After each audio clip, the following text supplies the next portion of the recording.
I want to congratulate you and We the World on the 20th anniversary of 11 days of global unity. Together, you, me, and we can create a better world and have fun doing it.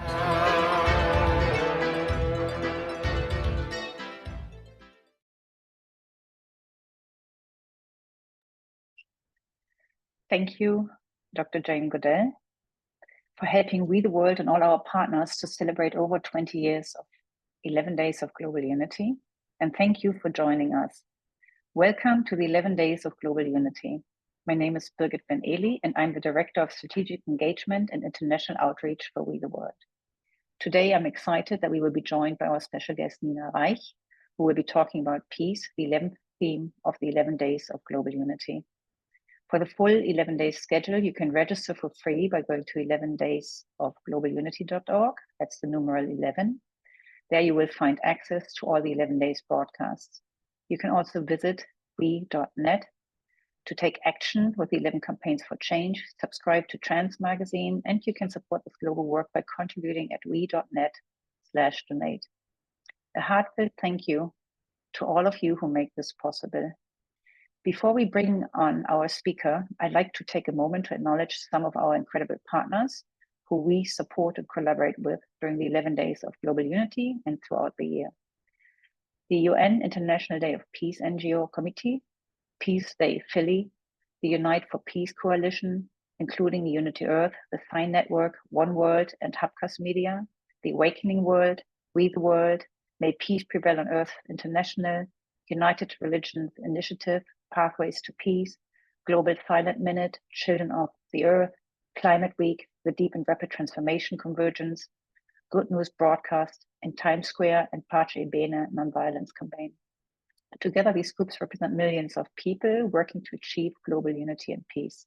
This movement is a living example of what becomes possible when we act from interdependence, compassion, and shared purpose, all working with We the World and the We campaign at we.net. Welcome everyone, and thank you so much for joining us today. Let's now bring in our guest, Nina Streich. It is my great honor to introduce a remarkable leader whose life's work demonstrates the power of film to advance peace, justice, and unity. Nina is the founder and executive director of the Global Peace Film Festival, which she launched in 2003 in response to the Iraq War. For more than 20 years, the festival has been a home for stories that do not just recount conflict, but illuminate pathways towards dignity, coexistence, and hope. A lifelong peace activist and media professional, Nina has dedicated her career to showing how stories can inspire social change. From her early work producing the historic 1982 disarmament rally film, In Our Hands, which captured the voices of over 1 million people calling for peace in New York City, to her leadership today. Nina has consistently championed film as a transformative medium for justice, resilience, and global unity. So today, welcome Nina. Today we are going to explore how film serves as a catalyst for peace and social change. Stories hold the power to awaken culture, shift perception, help us imagine new ways of living. And Nina will tell us more about this. It is such a joy and privilege to be here in conversation with you today. So can you take us back, to the moment or experience that first showed you the power of film and as a tool for peace and transformation, just from the early beginnings? Well, I grew up in England, and some of my parents' best friends were had been blacklisted in the United States, and they were expats living in England. And one of them in particular, who I was really impressed by, his name is Millard Lampell, and he was the one who told me stories change the world, and stories on film change a lot of people together. And so when you watch a film together, it's a powerful tool for change. And so that was when I was about 12 years old, and I always wanted to be in the film business, and I wanted to make the film that changed the one film that changed the entire world. That was, you know, my preteen and early teenage goal in life. And so I found my way into the film business. I started as an editor, and I worked I cut trailers for both major studio and independent feature films. But at the same time, I had also started around the same time that I decided I wanted to make the film that changed the world. I used to go to demonstrations in London when I was little. The first ones I would go to, and you know, when I was like 12, 13, were like Save the Whales and things like that. But I started going to the anti-Vietnam War demonstrations. And funny thing, I was young then, and I remember marching around Grosvenor Square where the US Embassy is in London, and that was, you know, that was what you did. And I remember the bushes around Grosvenor Square being like this high. When I went back many, many years later, when I, you know, was fully grown, they were down here, and I was like, they cut the bushes, and it's like, no, they didn't. It was you grew. So That's adorable. How perspective changes, right? yes, exactly.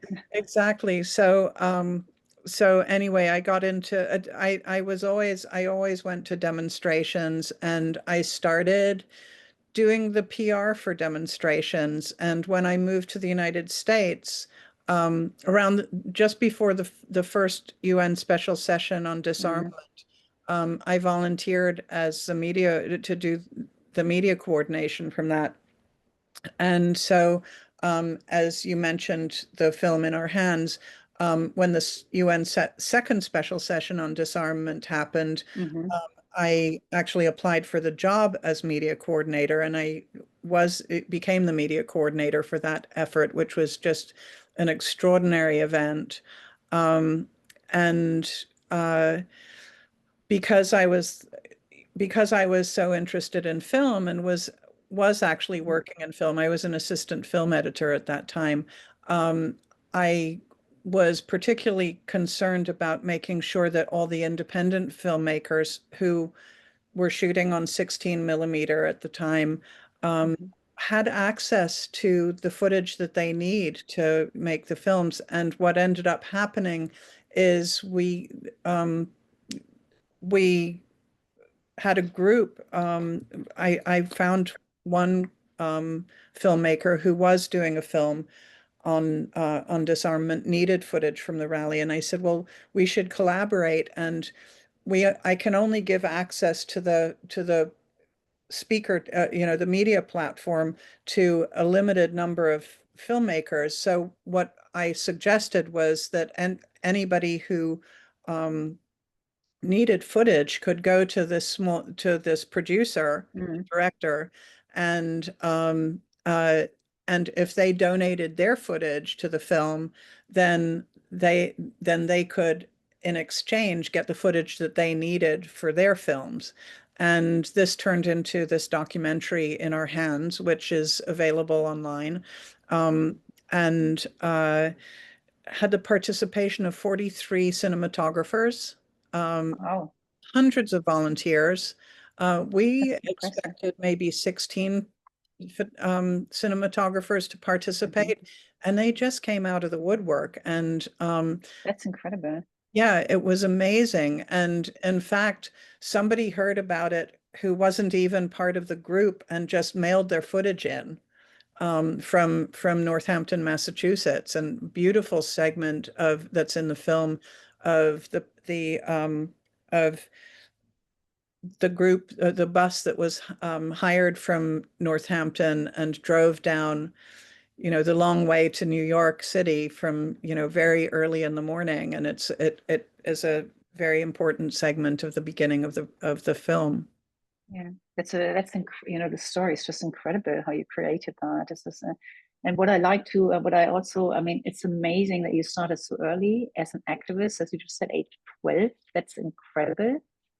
And what I like that you're both an activist and a filmmaker, that you know how to combine this, and that you also show that not only that activism, art, they are separate domains. They they can intertwine, and that there are two sides of a coin, if you want to call it like that. That you can create social change with that, with art, with activism art. Absolutely. That's really fantastic. So maybe you just kind of bring us. Did this lead to the founding of the Global Peace Festival? Before we move on, I just want to give absolutely. give some credit to I was just behind the scenes. I wasn't involved with the creative side of In Our Hands. And I want to give a shout out to Stan Warno, who was the co-director and editor, and the whole team behind it. It was a huge team.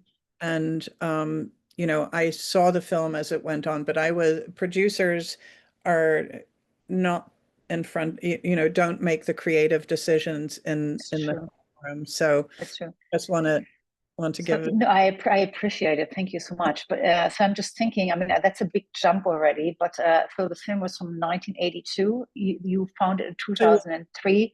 Yeah, we finished the film in 1983, and we in had 1983. Okay. We had the first screening on June 12th, 1983, exactly a year after the rally itself. So in these, before, and that's just a curiosity now, before we jump to the founding of the Global Peace Film Festival, in these 20 years, you want to give us a brief synopsis of your journey? Well, I film and politics have been my two loves, and I was a film editor. I would be between 1982 and 19 actually not long after that, I really started focusing on the film work as a documentary person. And I did a lot of different jobs, and I got into politics. I ended up being invited to asked to be involved with the Dukakis presidential campaign, and that led me to another campaign, which was the David Dinkins mayoral campaign in 1989. And I volunteered on the Dinkins campaign, but my agreement in terms of volunteering on that was that if Dinkins was elected mayor, that I would be one of the coordinators of his inauguration, because I got into doing events and love doing events. And most of the events that I did were for disarmament groups or women's events, women's issues. They were all like, all the different issues that are covered in the 11 Days of Global Unity, actually. That's a good reference. But I was just thinking, even you just touched upon a few points. It shows already a clear evolution from 1983. Not only that, from the age of 12 until the foundation of the Global Peace Film Festival. That was born or founded in 2003 during the Iraq War. Can you just maybe you can just so let me just give a little background. I became the New York City deputy film commissioner and then acting film commissioner. And after the Dinkins administration, I sort of fell into film festivals. I was asked to be a development director for one and then another. And so my focus became,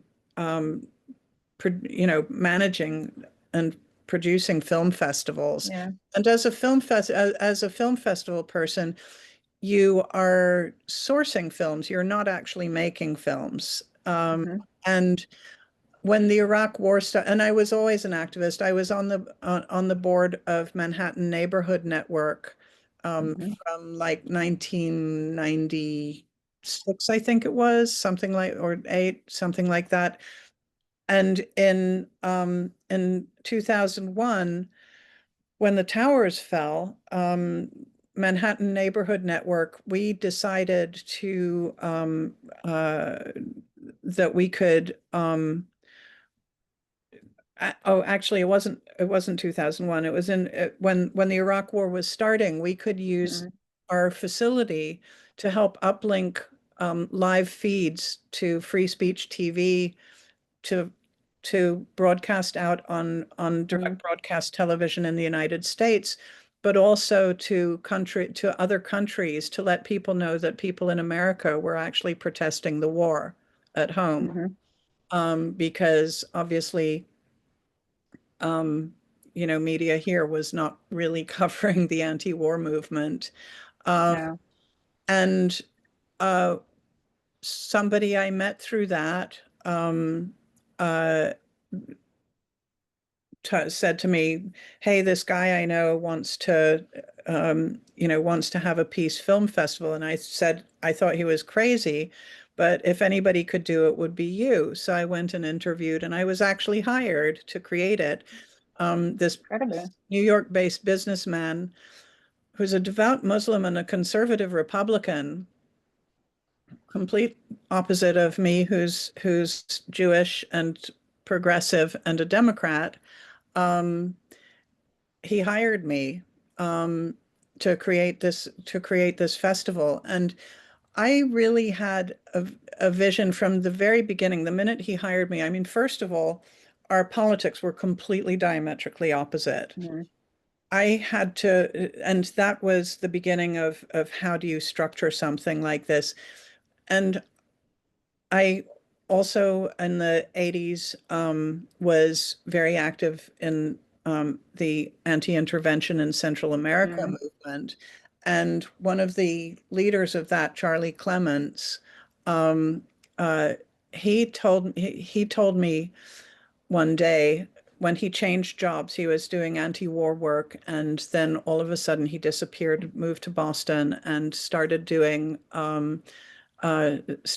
something else. And when I met with him in Boston, I said, "What happened?" And he said, from the time I got back from from the time I started as an activist, I defined myself by what I was against, and I decided it was time that I defined myself by what I was for.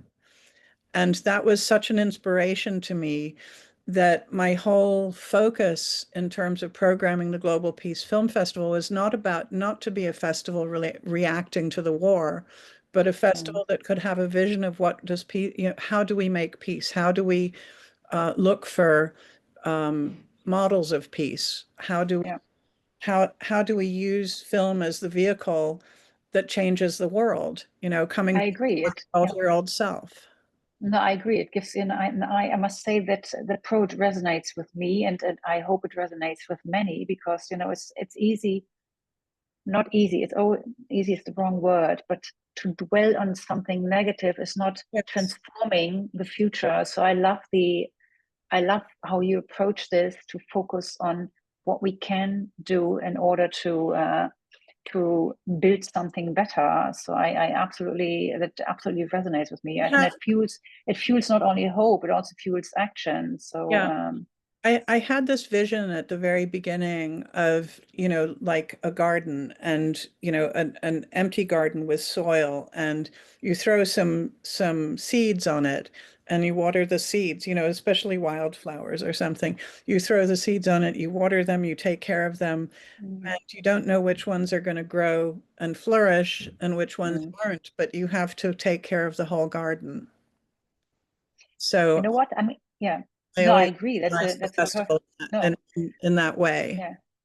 I was just like, no, I love that approach. And again, it resonates with me. I absolutely agree with your perspective on approaching this. I just thought about, you founded the Global Peace Film Festival in Florida, and it just occurred to me, why Florida? Yes. Sorry. Well, the founder, his business was based in the Bronx and Riverdale, actually. He had business interests in Orlando, so he said the festival has to be in Orlando. The funny thing, when he hired me, I didn't even know the area code there. And I was like, he hired me. But you knew where Orlando was. I'd actually been to Orlando. I'd been to the thing. Okay. I thought I'd been to Orlando. I hadn't actually been to Mm, Orlando because I'd taken my nephews on a trip to the theme parks, and yeah. we stayed in what in this little town called Kissimmee, and Hmm.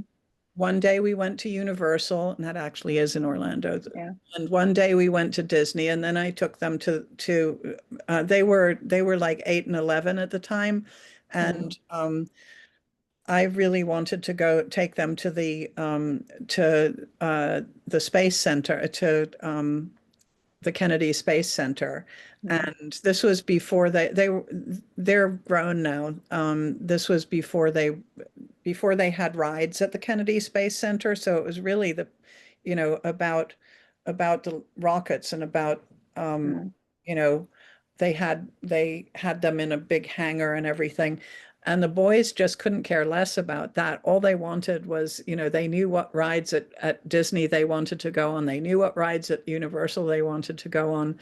I'm pretty sure they were happy that you were founding the Global Peace Film Festival in Orlando. But let's try to get back, Yes. Oh, okay. So No, no, no, I'm sorry. I don't want to, I have no intention to interrupt you, but and I would love to hear more, and I know we can go on forever and ever. Yes.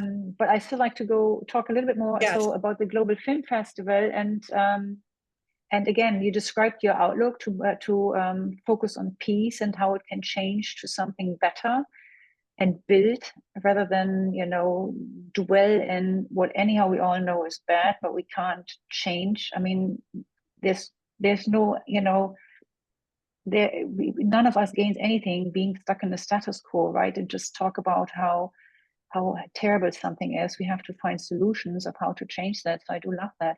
So I'm just curious, if you describe the Global Peace Film Festival, can you describe a little bit like what kind of organizations approached you to be part of this, especially with the focus you had? And I also like to get into the I hope we can get a little bit into this, that you said that every film is even if it doesn't appear political, there's still always a culture and message behind this. And Yeah. I would appreciate if you can talk a little bit about that. Well, just to get into that first, you know, conventional wisdom is that films shouldn't be political, but Yeah. basically everything that we ingest has a politic behind it. So it can either be uh, considered overtly political if it has a progressive message, or Mm-hmm. um, or the current action movies and everything. People say they're not political, but That's not true. actually very political. They're just right wing. They're telling people to trust, not to. Yeah, who's the bad and who's the good, and Yeah, creating yeah, stereotypes. I yeah. agree. And the American film business has really grown up on the the individualism of the American hero. And Mm-hmm. that is not necessarily a positive message. Yeah. And that comes back to the blacklist, actually, where Hmm. the blacklisted writers who had to have fronts when in order to get their work seen. There Mm. was the TV series Robin Hood that was on television, was produced in England by an amazing television producer who hired blacklisted writers because and the message was stealing from the rich and giving to the poor. So Millard, who I mentioned earlier, Yeah. he was one of those writers who wrote for that series, not with his own name, but with a friend who got the job for him, and he paid, Mm-hmm. a little bit came from him, but he was, and that was how the progressive writers back then were injecting messages, positive messages into their media. You know, Star Wars, for instance, you can look at Star Wars in many different ways, whatever political lens you put on it, but it is a very political film and a very political series. Do you want to give examples? What are you thinking about now? Well, the first Star Wars I saw, I liked, I loved, and I saw it as the David versus Goliath, basically, and the you know uh, the little guy against the Empire. That's true, but you know what? Since we speak about messages, so if I think about it, I agree. You're right. David versus Goliath. But then you have, you know, the bad person is the big black cloaked versus the small white dressed. So that already creates a message again, you know, and even yes, and there are very negative messages as well. Yeah. So, you know, I mean, there have been many, I think there have even been PhD dissertations probably written about. But you see that many of these things, I mean, despite that, as you just described, the one Robin Hood, you know, where you put in positive messages, I think I would hope, not always, I can or I assume that you know, unless someone has a political agenda that is subconscious, because that's because we all grew up in a certain culture and we carry a certain baggage with us. So I would hope that this partly is not intentional, but that's why it's so important to talk about this too, and that's why it's even more important to do what you are doing with these film festivals. And also, you know, one thing that we lack very much in this country, and probably in, well, this country more than most, is media literacy and the instruction of how important it is to dissect these messages and to understand what we're being fed. But we see this nowadays as well. But I agree with you. I mean, again, I grew up in Germany, and we grew up on analyzing critically every single piece, you know, and it's very, and I think it's important. So I think it's not only understanding media in that sense, that applies to all spheres of. Absolutely. Yes, Finland, in Finland, kindergarten children are taught media literacy and how to understand what they're seeing, which is so important. I agree with you. So anyway, getting back to the festival. Yeah, thank you. Over time, the first festival was in December 2003.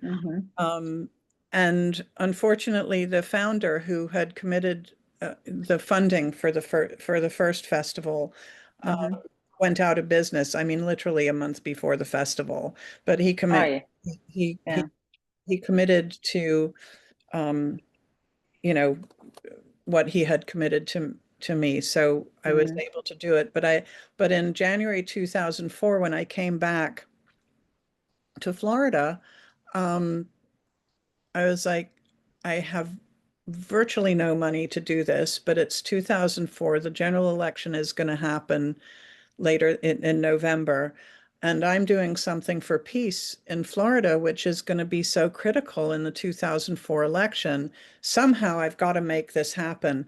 And it was it was the people I met along the way who were hungry for something like this, because there was nothing like it in Central Florida anyway, that encouraged me to keep going. And it's taken a long time to really develop, but in 2006, I changed the dates from the December, holiday time in December to anchor around the International Day of Peace on September 21st.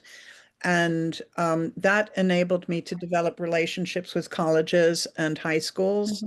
And because there really is an there's the educational aspect of the films that we show, but more importantly, young people are our future, and they are the ones who have to really be inspired to get involved and to be the leaders of the future, and to take action about what they see as that's wrong in the world. Climate change, climate change activists, women's rights activists, human rights activists. I mean, in fact, all the items in the 11 days of global unity. Yeah. And so I'd always seen the programming as intentionally very broad. Peace, how do you define peace? Yeah. It starts within each and every one of us. You have to look at peace in your own family. Because you have disagreements. How do you navigate those things? Peace in your local community, in your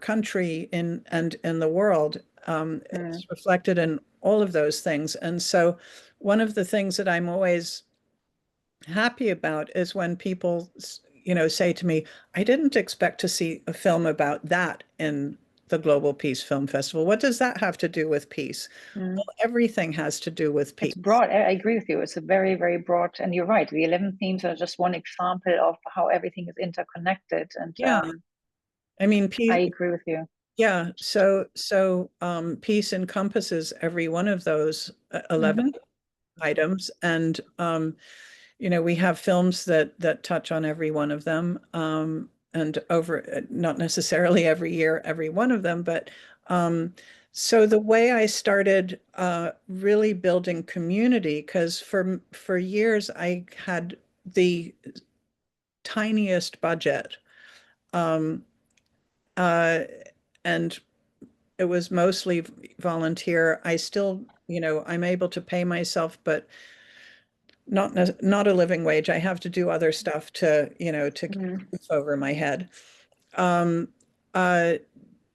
Was through community-based organizations and finding films that touch on issues that our local groups are doing, and going back to my image of the garden, of the empty plot of soil that you throw seeds on. You never know which one is going to grow. And so we've had some really surprising and unusual collaborations with organizations that, I'd never heard of before sometimes. And we've had the obvious collaborations with organizations like Amnesty International and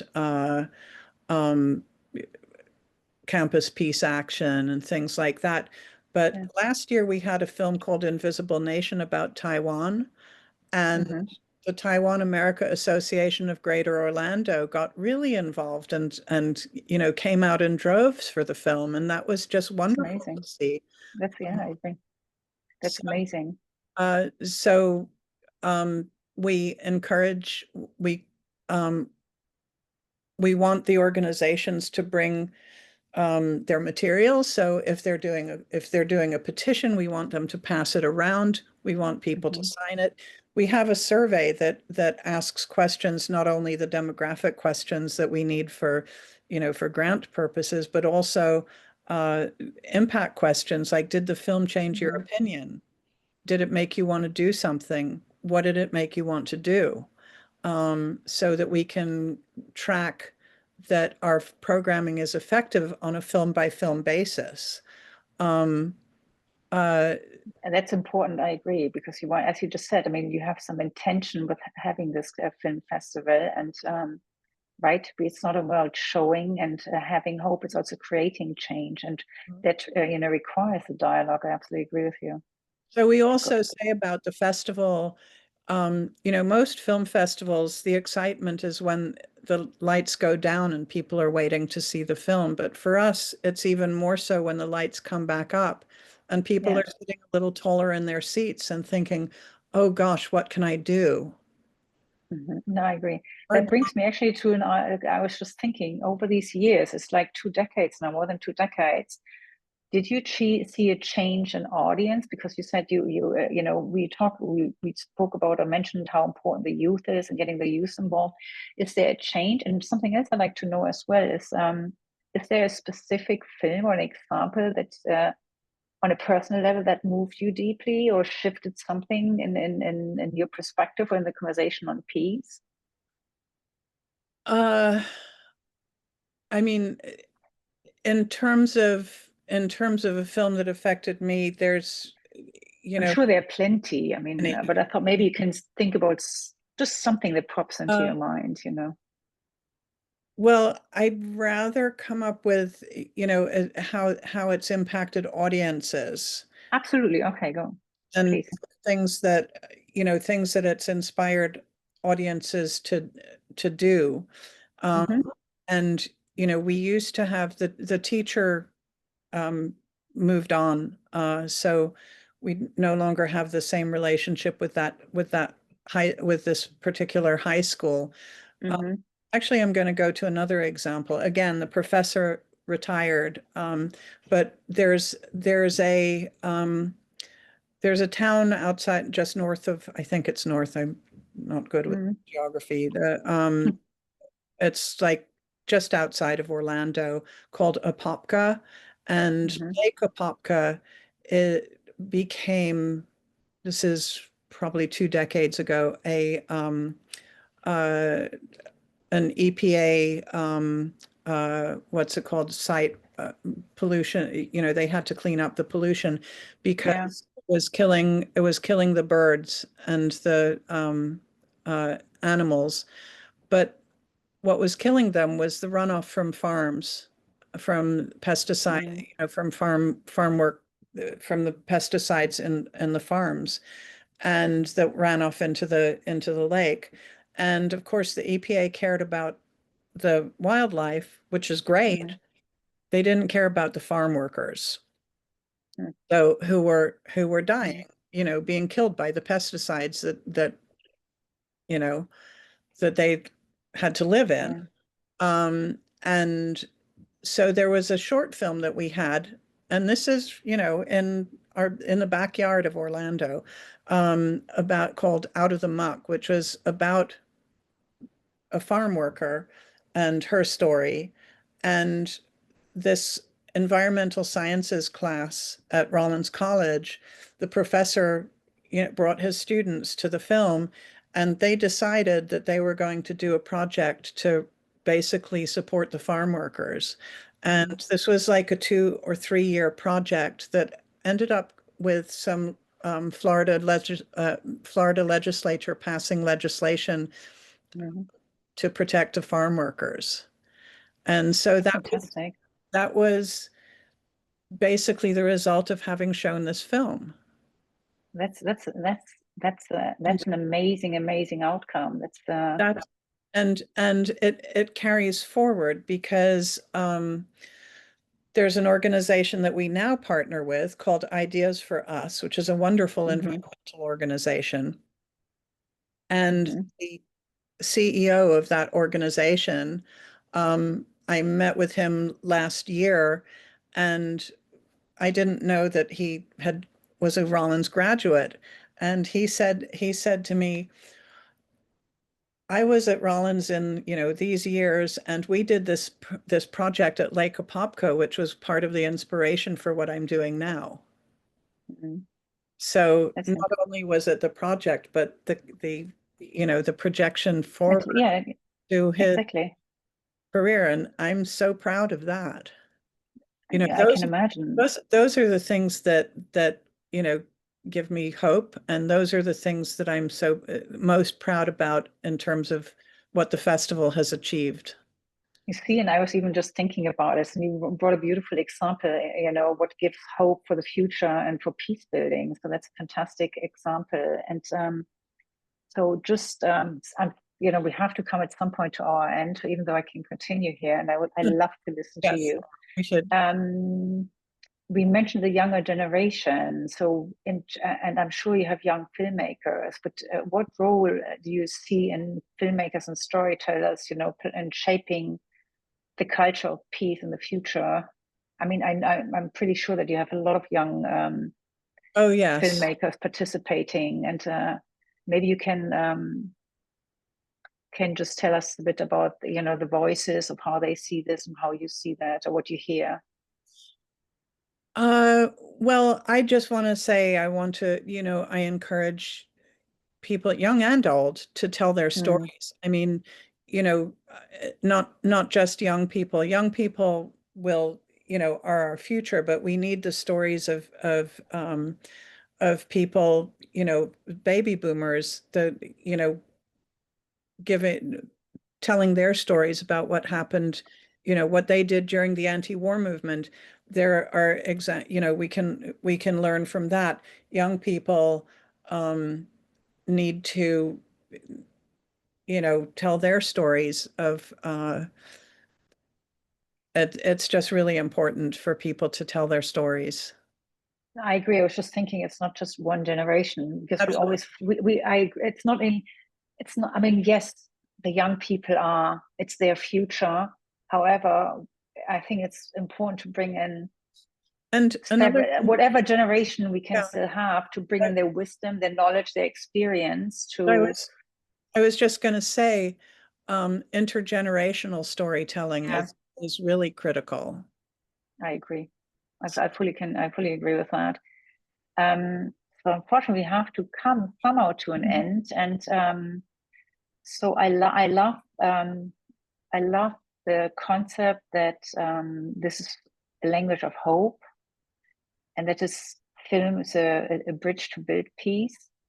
And what we do is we call to action. So we are promoting the hashtag urgency for action. It's urgency, the number 4, and then action, like hashtag urgency for action. And I'd like to invite you now for our audience to, if you have a call to action for our audience here. Well, What would you ask them, or what would you ask the audience, or what is your, anything you can think of, what you think is very important now as a call to action? I everything that you do, actually, everything that you do is important, and what you don't do is also equally as important. So, both in the positive and the negative sense. And so being mindful about the impact that we all have in the world, and make that a positive impact. And, make sure that you spend time in, whether it's in your day or whether it's in your week or whether it's less frequently than that, doing something toward change. This morning, I'm not a gardener at all. I say I have a black thumb. I kill plants. But there's a local Sounds garden. familiar.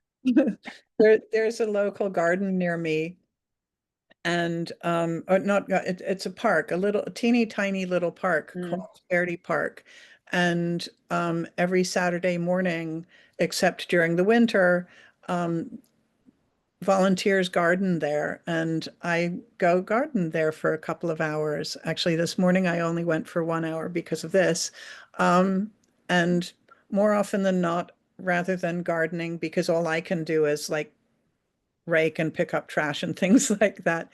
That's important. I do the table, and I can water plants. I do the tabling and, get people to sign up for the newsletter and things like that. So, and it makes me happy. Just A, you're spending time outside, and B, it's such a positive thing. It has really what these volunteers have done has really transformed this park. But I'd also like to say, the Global Peace Film Festival, the week after our in-person festival that ends on the International Day of Peace, from the 22nd to the 28th, we have a free-for-all shorts program that runs online. Peace Do Film, you have a link?